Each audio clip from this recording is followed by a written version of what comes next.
Assalamualaikum warahmatullahi wabarakatuh. Kami dari kelompok 6 akan memaparkan hasil dari analisis jurnal yang akan disampaikan oleh saya, Rade Satria Kusuma, dan rekan saya, Feby Trikintania. Yang pertama, judul jurnal Income Tax and VAT Issue Controlling List After IFRS 16 Converged in Indonesia. Dalam bahasa Indonesia, pajak penghasilan dan masalah PPN tentang sewa setelah IFRS 16 konvergensi di Indonesia. Selanjutnya, nama jurnal The Indonesian Journal of Accounting Research. Selanjutnya, permasalahan penelitian. Setelah konvergensi IFRS 16 ke PSAK 73, pajak akuntansi dan akuntansi keuangan mulai berbeda secara drastis. Pembuat kebijakan dapat mengidentifikasi upaya yang dapat dipertimbangkan oleh otoritas pajak untuk mengatasi perbedaan yang berkembang antar perlakuan akuntansi dan perlakuan pajak karena konvergensi IFRS.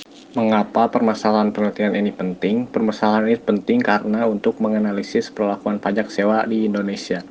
Masalah yang muncul setelah konvergensi IFRS 16 dan aspek pajak yang terkait dengan transaksi sewa berdasarkan PSAK 73. Ruang lingkup pasal ini termasuk pajak penghasilan dan pajak pertambahan nilai.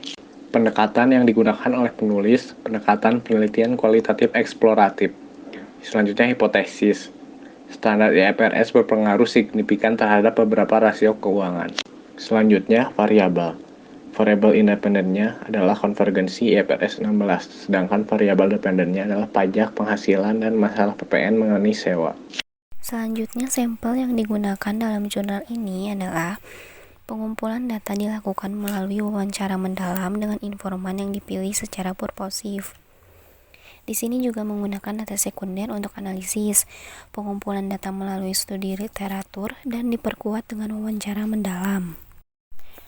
Informan dalam penelitian ini terdiri dari anggota bagian akuntansi Dewan Standar IAI periode 2018 sampai 2020, dosen dari Universitas Indonesia, dan Kasubdit Pajak Penghasilan Badan Peraturan di Direktorat Peraturan Perpajakan 2, Direktorat Jenderal Pajak, praktisi konsultan pajak, praktisi pajak di perusahaan go public, dan perumus PPh Badan Kebijakan di DJP. Uji statistik yang dicantumkan dalam jurnal ini adalah pengaruh IFRS 16 pada sektor retail di Turki dan praktik pelaporan real estate perusahaan sebelum penerapan IFRS 16 di Australia. Selanjutnya, hasil dari jurnal, yaitu hasilnya standar baru tersebut berpengaruh signifikan terhadap beberapa rasio keuangan yang diuji pada tahun 2010 sampai 2013, yaitu debt asset, debt equity, return on asset, dan return on equity. Kesimpulan dari jurnal ini adalah penelitian ini menyimpulkan bahwa otoritas pajak perlu membuat kebijakan pajak yang dapat memberikan kepastian hukum. Regulasi perpajakan yang baru perlu mengakomodasi kebijakan arah yang lebih tepat.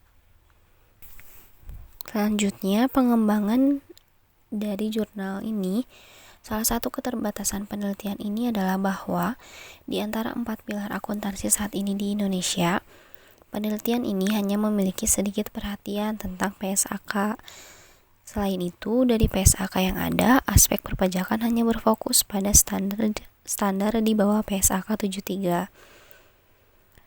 Sehingga penelitian lebih lanjut dapat melengkapi keterbatasan tersebut, termasuk standar lainnya, tidak hanya IFRS 16, dan melakukan penyelidikan lebih lanjut dari data empiris.